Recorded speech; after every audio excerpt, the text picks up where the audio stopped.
Hi everybody, this is Jen, and I'm here with my 6th process video for Project Life, and this one's going to be just a little bit different. I'm not going to talk so much about what I'm doing because this week my cousin passed away, and I'm going to kind of make this video a tribute to her. Granted, she's not in this process video, and this video was actually done before she passed away, but I do want to relay a message that she was trying to get out herself through the Mended Hearts of Central Ohio that she was involved in. She represented them and tried to get her story out there to inspire other people.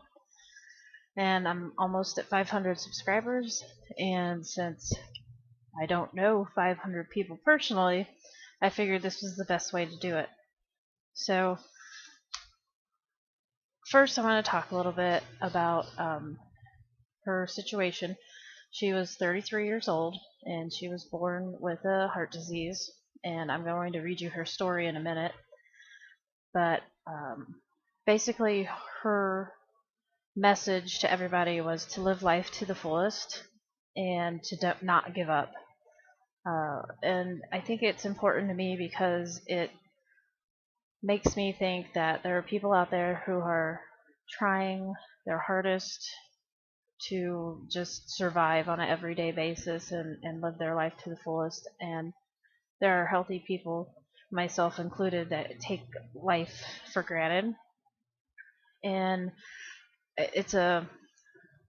for me, it's a persuasive message to take care of yourselves and, just don't take good health for granted, and to eat better and exercise and kick bad habits and be thankful for what we have.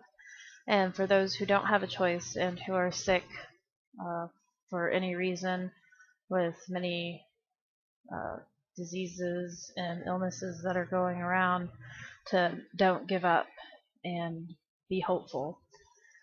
And although she didn't get her wish to live 60 plus years, she did live her life to the fullest, and she lived a lot longer than the medical doctors thought she would. So again, it's just her story to make every moment count and to be thankful for what you have, and that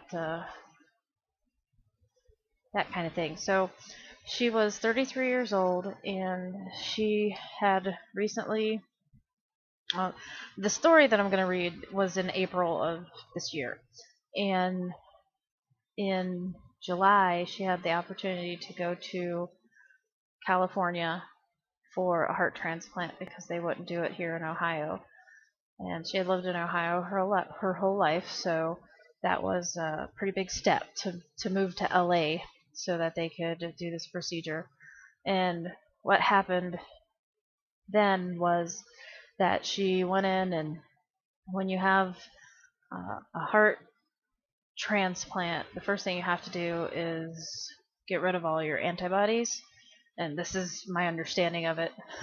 I'm not a medical expert at all, so if I get some stuff wrong, my apologies.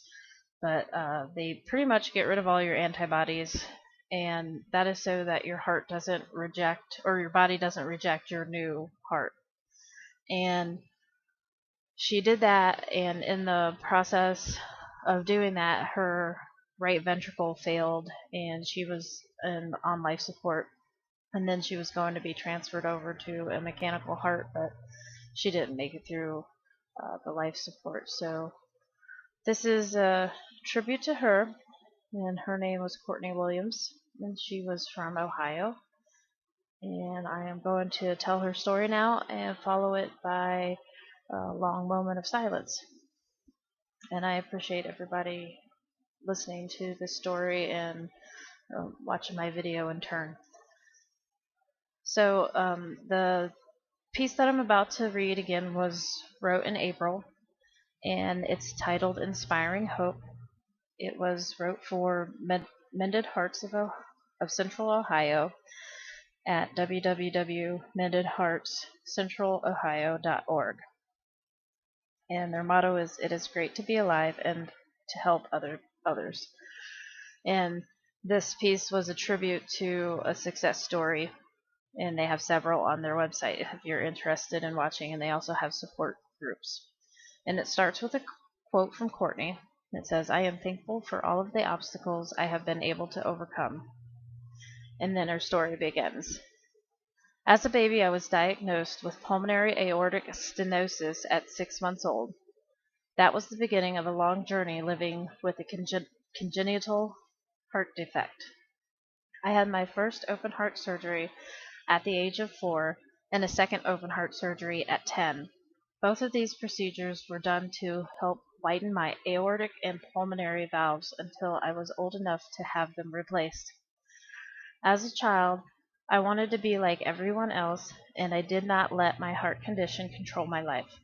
At the age of 17, my heart was weak, and the doctors decided it was time for my third open heart surgery. During that surgery, they replaced my aorta with a mechanical valve.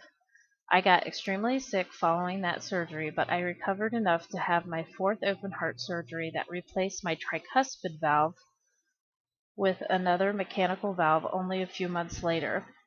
Such was my life as a child. I went on to college at The Ohio State University and got my master's degree in teaching. A few years into teaching, I started to notice that it was harder for me to climb the steps at school. I went in for another appointment and was told I needed to have a fifth open heart surgery to replace my pulmonary valve in hopes to improve the right side of my heart, which was failing. During this surgery, the doctors implanted an internal cardiac device, also known as an ICD, to protect me against irregular heartbeats that could stop my heart. It had been 10 years since my last surgery, and I then learned that you cannot predict the future, especially when you are born with a congenital heart defect. This is the hardest surgery for me because as an adult I realized the risks of a procedure like this and had so much to live for. After making it through my fifth open heart procedure, my ICD was recalled and later broke. It was then that I was faced with a new journey. I had 2 additional ICDs implanted which resulted in infections and needed to be removed. The second infection caused an abscess on my aortic valve. I was sent to the Cleveland Clinic to have a 6th open heart surgery. There they replaced my aortic and pulmonary valves again with tissue valves in hopes that the infection would not return. After 32 days in the hospital, I was able to come home and begin to enjoy my life again. Several months later, after my heart had healed and my infection was gone, I went back for a 4th ICD to protect me from dangerous arrhythmias. However, within 2 weeks that device failed and it needed to be replaced. I immediately had my 5th ICD surgery because I did not want to take a chance after everything I had just gone through. At this point, I live my life day to day, and I am thankful for all the obstacles I have been able to overcome. I do not know what tomorrow will bring, but I have faith that research and medicine will give me a way to live at least another 32 wonderful years. And again, she didn't get her wish to live another 32 wonderful years, but that concludes her story. And like she said, she just wanted to live life to the fullest, and she did accomplish that. She accomplished a lot while she was here. So I appreciate you guys listening, and I appreciate you guys watching my video and any support. And please visit Mended Hearts Central Ohio or your Mended Hearts wherever you are. So I will wind up the narration, and the rest of the video will be in silence, and there will be some pictures of Courtney at the end of the video. So again, thank you very much. I appreciate it.